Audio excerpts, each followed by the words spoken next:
Welcome to America's Heroes Group. Ooh, nice music, nice music. We have to get back to business, though. America's Heroes Group Roundtable. We are globally connected with our partners, and we are looking at something that is going to be an incredible topic that you need to listen very closely to. The topic is a follow-up of military sexual suit against General Hyten. It ends in a rare settlement.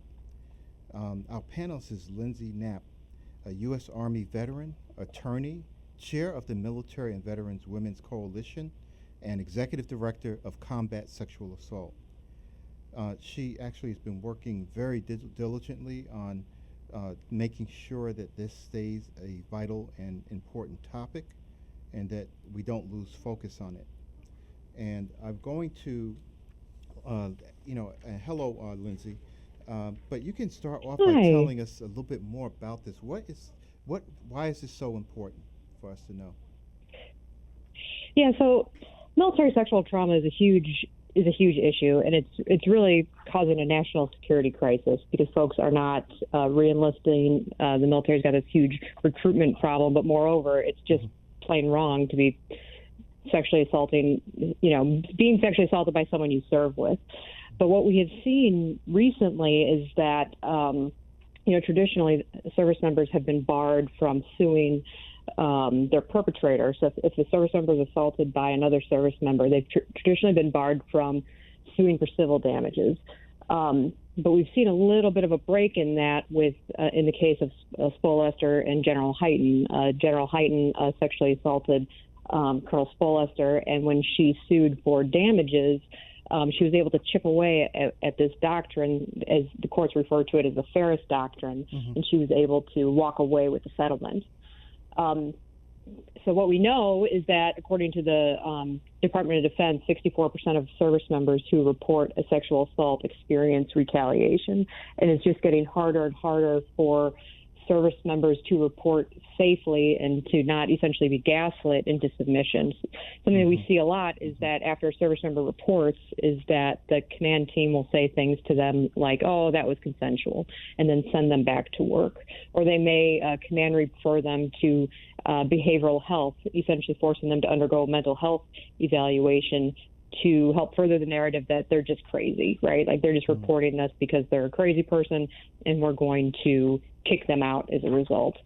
So what we do at our organization is we represent service members and veterans who either are currently in the process, they've reported a sexual assault and are being retaliated against, or perhaps maybe they were kicked out after reporting a sexual assault, and we guide them through that legal process. Right. Yeah, and so this case in particular is really unique, right? Because it actually did, as you had mentioned, the Ferris Doctrine, it actually went and sort of pierced that veil, right?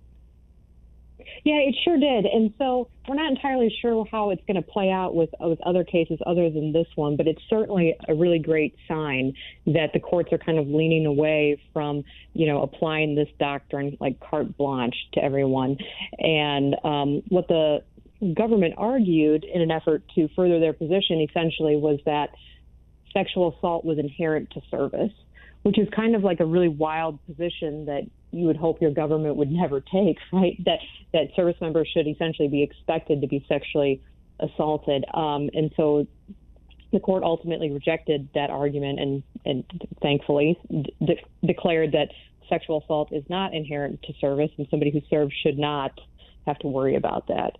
Because what we are seeing is that you are more likely to be sexually assaulted while serving in the military than you are to be injured, shot, killed, captured, et cetera, by the enemy. And that's just a really frightening statistic. So that's where we are with our clients, and we're trying to kind of guide them through that process in an effort to hopefully expand, the award that, Colonel Spolester was able to get, and see if we're able to get that for others as well.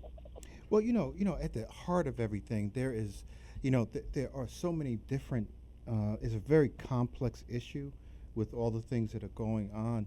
And, there needs to be some kind of doctrinal change, right? I mean, about what is permissible and what is not. And it should be part of the service members' training, I would imagine, because I've had people I know who were, gay members of the military who actually went through sexual assault with their partners, and other people who are doing that. But it's a way that we have to start thinking about, you are a human, but you're a service member, and that should not be going anywhere between anyone. No, absolutely. Yeah, and our service members, they have ramped up the training quite a bit in regards to this, but our position is that it's not the training that they need, but what we need, training is great, but we need these leaders who are sweeping it under the rug to be held accountable. So if a service member goes to their commander and says, I was sexually assaulted, and they say, nope, get back to work, we need them prosecuted for obstruction of justice. And that's not something that we're seeing. What we're seeing is the Department of Defense put in all these new processes to, quote unquote, help victims.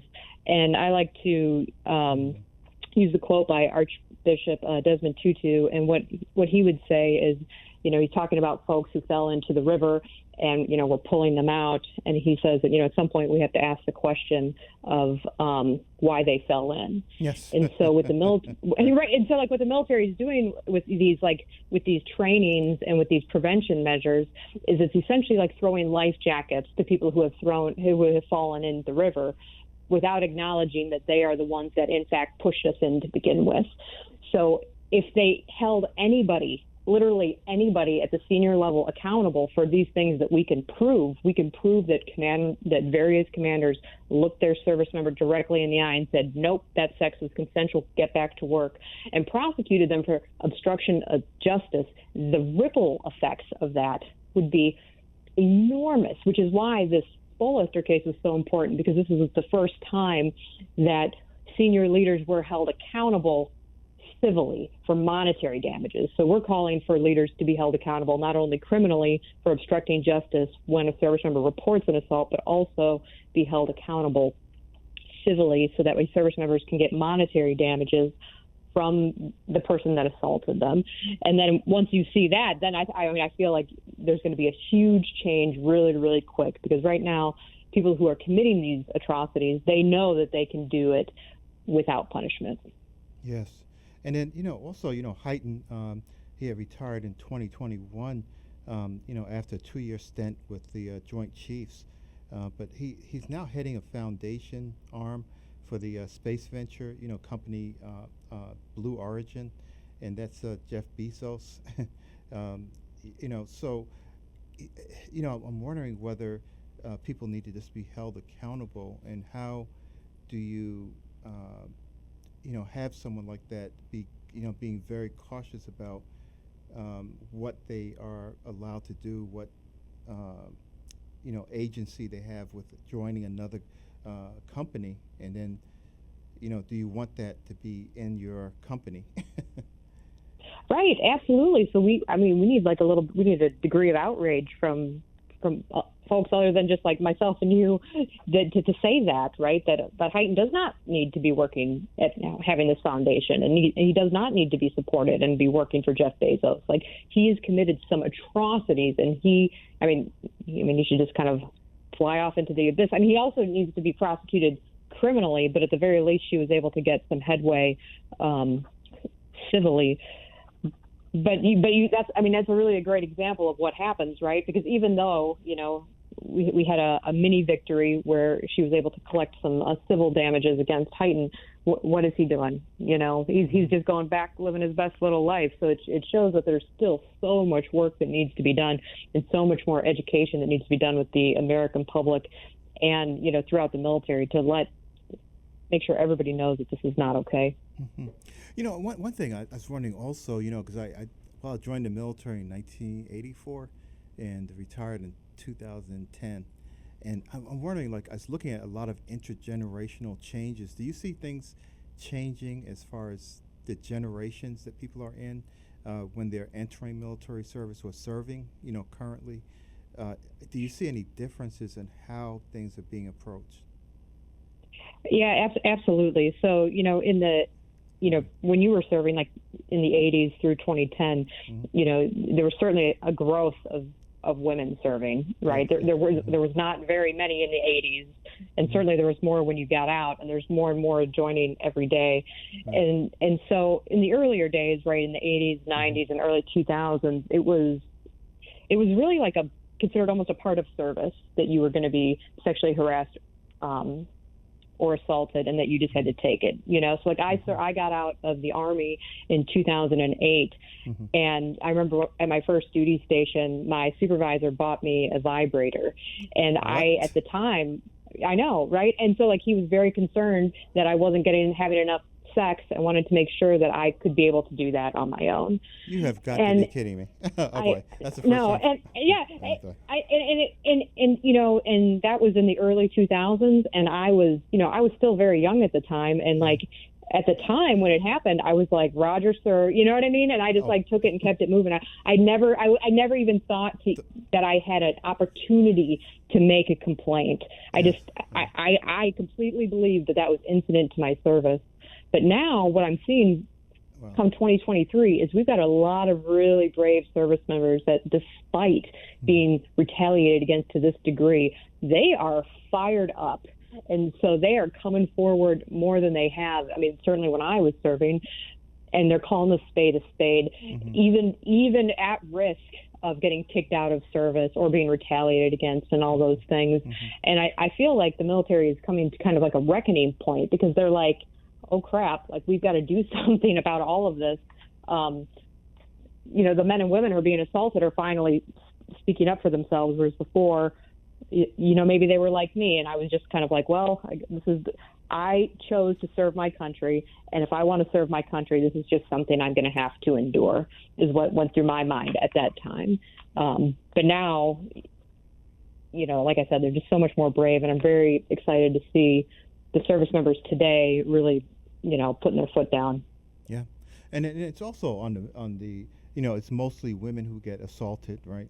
And it has to be something about the code of ethic for a military veteran or military personnel, where if you are a male and you see something happening, put a stop to it, call people out on it. You're part of the solution to the problem, and it's making sure that you don't allow people to say things. I mean, I'm African American, and I've heard people tell jokes, African American jokes and all that, right? And and I've heard people, the microaggressions that happen all the time, and you get to the point where it's like you have to say, stop, or someone. I mean, absolutely. Yeah. And if someone's talking about a woman or someone from another ethnicity or another background, whether they're Greek or, Mongolian, you stop them. Yeah, absolutely. And that's something, when the military is not mad at me and they let me come in to train their troops, that we train them on bystander intervention and what that, exactly, right. And what that means, right. And how important it is, and really how just one person stepping up can make a difference, right. Because what happens is when nobody says anything, then the unit just assumes that this is what, and the group thinks that this is just what happens, this is how we behave. But when that one, right. Exactly. And then when that one person steps up, it can change the entire trajectory of that unit. And it's just so important, like as I look back on my service, I was very fortunate in the sense that I was an officer, and I had some non-commissioned officers who really just looked out for me. And anytime something bad was about to happen to me, they'd be like, LT, don't do that. I know you're just ordered to do this. Don't do it. And they would always pull me aside and keep me safe, despite, they could see things that I couldn't see. Right, and so in a sense, even though I had some terrible experiences, I was very lucky in that sense that I had somebody looking out. And but for that, I can only imagine I would have had such a worse experience than I had had. Yes. And then, and as people, we have to be careful, both men and women have to, how you carry yourself in the military too. And making sure that people understand what the boundaries are. And Right, because there's no boundaries, it seems sometimes, with some of these service members. They're out there living. Yeah. They're living their best life, but I feel like they forget that this is a job, right? Like, and then there's behaviors that you can't do at the workplace, right? There's just some things you can't do. And there's certainly not enough people out there drawing that line for them. They're just letting it roll. Yeah, and it's particularly disturbing to me when I see people who have advanced years in the military, especially if if you're 17 years old and you're crazy, that's one kind of person. But the person that's there for 10, 20 years and still allows things to happen, and it could be their mother, their sister, their daughter, their cousin, their aunt, that they're watching something happen to. You have to wake up and realize that this is a person that is in the military family. It's part of your family, and you need to speak up and say no. Right. Yeah, and we're seeing it. Yeah, and we're just seeing these folks go up through the ranks because they've never seen somebody held accountable for that. Right. So the behavior has gone unchecked. And as they continue to rise up through the ranks, all the way up through General Hyten, he was able to do what he wanted as a young officer, and he just continued that behavior up until the end. And can you imagine what would have happened if somebody had intervened at any point in his however long, 30, 40 plus long year career, and intervened and just said, hey, like, what are you doing? You can't do that, Right. Like, what are you doing? This is insane. But how many people co-signed his checks for him as he went up the ranks? So I'm glad you brought up bystander intervention, because it's just so important, and it shows how much of an impact people can make where they are right now. That's right. There's this code of ethics kind of in the military, where you got to stand by your brother and sister in arms, right? And so some folks aren't quite as inclined to maybe like tell on their service member, but I encourage them to really think about it differently. Like, you're protecting them, you're protecting them from these horrible injustices, and we kind of see this in the family dynamic too, because 1 in every 4 women and 1 in every 6 men are sexually assaulted prior to the age of 18. And so this is out of our civilian population. And so that's a huge number. And so why you have to ask yourself, why is that number so large? And that number is so large because a lot of people keep that in the family. Yeah. Right. And so if you're sexually assaulted, statistic again, because that's a really important. It is. It's 1 in every 4 women and 1 in every 6 men. So we're really talking about a third, between a fifth and a third of the population right now has already been sexually assaulted, and so we're talking about kids being sexually assaulted. So we've got a childhood sexual assault epidemic in the country that's going unchecked. And if somebody's sexually assaulting a child, it's really likely that person, the perpetrator, is close to the family in some way, right? Like a teacher, a clergy member, a coach, an aunt, an uncle, like somebody who's in that circle to have access. And so if we're not addressing it even, to our listeners who are not in the military, and they're like, well, I don't know how this affects me. And I'm like, well, it affects you in the exact same way in your own family dynamic, right? Like, and so if even our civilian population, if they've got the courage to be bystanders in their own right, they can make a difference as their children grow, and whether or not they join the service or not. Yeah, and that's a good point to bring up too, is that this is not a unique situation in the military. It's part of our general culture that we need to really address, because these abusers who are out there. I remember, growing up, I grew up Catholic, but in New York City, and I remember the priest offering. I was an altar boy, offering us wine, which is inappropriate. After service. And I remember one person that was actually sexually assaulted because of that. And and to this day it still bothers me that people were actually able to do that, that entrusted with that. So we're talking about priests, and then you're talking about military leaders. You join the military because you have a certain amount of respect or admiration for that profession and for the people who are in it. And, you see them as heroes. And for them to do that to you is almost like the priest, right. doing something to you. And, I think that they need to really bring this to a point where people are much more educated about this, as you're saying, but intervention is so important. As you were saying, well, I'll give you a pass because I'm the captain over, this particular squad, right, or whatever, and you can be promoted. No. This should be taken into account when you're talking about evaluations, because it talks directly to unit cohesion, to your discipline, your ability to be disciplined, and to your respect for another service member. And plus it's illegal, but that's another right story. I mean that too. For sure.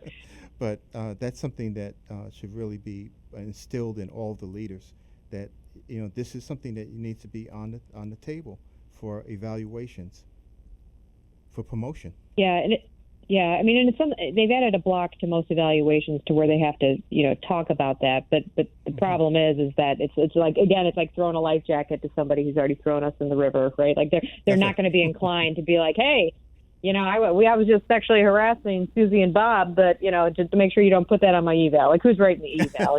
So it's not, it's just not getting captured in the way that perhaps Congress had intended when they enacted that piece of legislation. Yeah, it made me laugh a little because I remember looking at the pyramid, when you're doing your evals, officer evals. And I remember one of them saying, they said, forget all those little figures and all that. It's which box do they put you in? Where do you rate with the rest of the group? So they can put all kinds of exactly. Yeah. Or my top block or my bottom block? On the bottom block, right? Yeah. So but that's something that maybe they need to think about in the policy perspective, and I'm not sure if the JAG Corps gets involved with that, in internal affairs in the military for policy, but that's something that would be good for them to start taking a look at. Yeah. I mean, in the JAG Corps and, the Inspector General and Office of Special Counsel, the thing I like people to realize about them is that they really work for the military. So it's like having the military investigate itself. So it's like, it'd be like having, the HR for Amazon, that Bezos, investigate Hayden on something he did. Like Amazon's not going to be like, oh, hey, Hayden, you messed up. You know what I mean? They're not going to publish that. So there's things that we're calling for is, for these folks to be held accountable, but civilly and criminally, but from outside organizations, right? Like local law enforcement feel empowered so that way they can charge these service members with obstruction of justice, although they should be charged, from CID, OSI, NCIS, and the like. But if they're not being held accountable by some entity outside of them, I just don't see how we're going to move the needle on this in any way. Mm-hmm. Yeah. So what are the things that we can do proactively? I mean, is it writing congressional members, writing the military? Who do we sort of? Yeah. Mm-hmm. Yeah, I would encourage folks to write their congressional leaders, let them know that they're concerned about sexual assault in the military and that they want to have their leaders held accountable. I would also let them know that, that they would like legislation to be passed to overturn U.S. v. Ferris. So we've recently been able to chip away at it just a little bit to allow service members to sue for medical malpractice, but not for any other kind of negligence. So, Congress has made some progress in that regard to allow service members to put some power back into their hands.